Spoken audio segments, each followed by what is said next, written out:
Hello everyone, welcome back to Voice of Africa. I'm excited to be here today to bring you another update that's not only significant but also deeply inspiring for all Africans.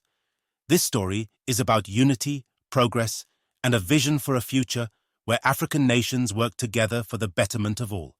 It's exactly the kind of news that we're passionate about sharing on this platform, and I know you're going to love this update. Today, October 12th, 2024, an important series of events is unfolding in Burkina Faso, with major negotiations taking place in the capital, Ouagadougou.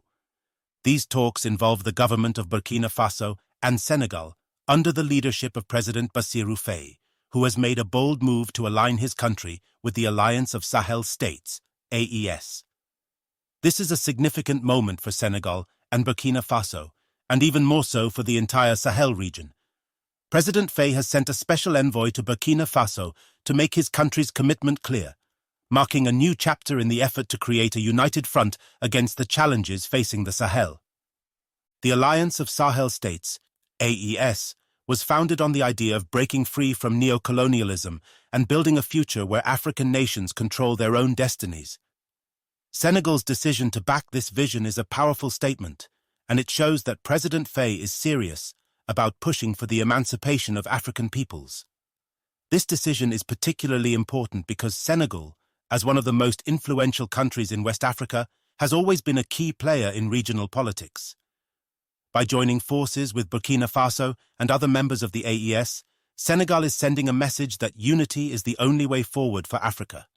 So, why has Senegal chosen to take this step now? What's happening behind the scenes that led to this crucial decision? Let's take a closer look at the events that brought us to this moment and why it's so important for the future of Africa. On October 10, 2024, Captain Ibrahim Traoré, the president of Burkina Faso, welcomed the special envoy from Senegal, Abdul Baily, in Ouagadougou. Baily came with an important message from Senegal's president, Basiru Faye. The message was simple but powerful. Senegal stands in solidarity with Burkina Faso and is fully committed to supporting them during these challenging times. The security situation in the Sahel has been deteriorating for years, and with increasing threats from armed groups and external pressures, the region is at a critical juncture. This is why Senegal's decision to join the AES is so significant. Abdul Baily, after meeting with President Traoré, spoke to the press and highlighted the importance of unity in the region.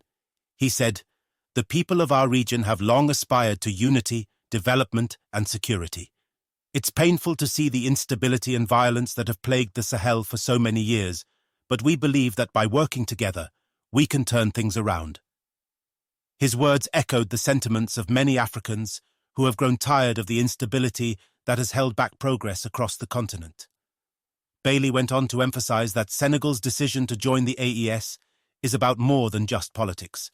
It's about building a future where African nations are in control of their own destinies, free from the influence of foreign powers. The idea behind the Alliance of Sahel States, AES, is simple. African nations must stand together if they are to overcome the challenges they face. Formed in September 2023 by Burkina Faso, Mali, and Niger, the AES was created as a mutual defense pact aimed at protecting its members from both internal and external threats. But it's more than just a military alliance. The AES is about economic and political emancipation, two goals that are essential if Africa is to realize its full potential. Mali's defense minister, Abdoulaye Diop, explained the significance of the AES when it was first formed. He said, "Our priority is to combat the armed rebellions that have destabilized the Sahel for years. But we also recognize that true progress can only come through development and economic cooperation."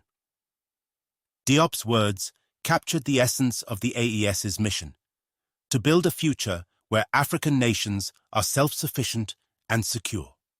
By joining the AES, Senegal is aligning itself with this vision of African unity and self-determination. The pact between Burkina Faso, Mali, and Niger commits the signatory countries to come to each other's aid in times of crisis. If one country is attacked, the others are obligated to provide military assistance. This kind of solidarity is essential in a region like the Sahel, where instability has become the norm. For too long, African nations have relied on foreign powers to solve their problems. But the AES represents a break from that past, a future where African nations take control of their own security and prosperity.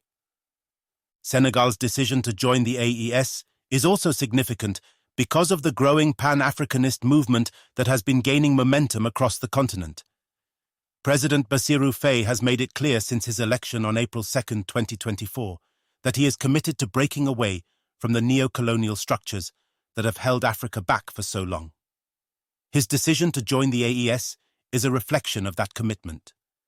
Faye's supporters have praised him for his bold stance on African sovereignty and his decision to align Senegal with Burkina Faso, Mali, and Niger is likely to strengthen his popularity at home. Earlier this year, on May 30, 2024, President Faye made his first official visit to Burkina Faso and Mali. The purpose of the trip was to strengthen ties with these nations and explore ways to work together to address the crisis in the Sahel. The visit was seen as a significant moment in West African diplomacy, and it set the stage for Senegal's eventual decision to join the AES. During his visit, President Faye met with Captain Ibrahim Traoré in Ouagadougou and Colonel Assimi Goïta, the transitional president of Mali, in Bamako. Both of these leaders have been strong advocates for Pan-Africanism, and their influence on President Faye's decision is clear. As Senegal steps into this new role within the AES, it's clear that the country is committed to playing a leading role in the future of Africa. But the decision has also raised questions among some of Senegal's traditional partners, particularly in the West. The Economic Community of West African States, ECOWAS, has expressed concerns about Senegal's decision to align with the AES, given the strained relationship between ECOWAS and some of the AES member states. However, President Faye has made it clear that his priority is the well-being of the African people, and that means making decisions that serve their interests, even if it means challenging the status quo. What's clear is that Africa is entering a new era. The growing unity among African nations, as seen in the AES, represents a shift in the way African leaders are approaching their challenges. No longer content to rely on foreign powers for support, these nations are coming together to create a future that is built on mutual cooperation, shared goals, and a commitment to self-determination. Senegal's decision to join the AES is a testament to the strength of this movement, and it sends a powerful message that the future of Africa will be shaped by Africans. As we wrap up today's episode, I want to thank you all for tuning in to Voice of Africa. The story of the AES and Senegal's decision to join this alliance is one that is still unfolding, and I'll be here to bring you the latest updates as they happen. This is an exciting time for Africa, and I'm thrilled to share these stories of progress and unity with you. Don't forget to like, comment, and subscribe to Voice of Africa. Make sure to hit that notification bell so you never miss an update. Together, we can continue to spread the word about Africa's rise and its journey toward unity and progress. See you next time.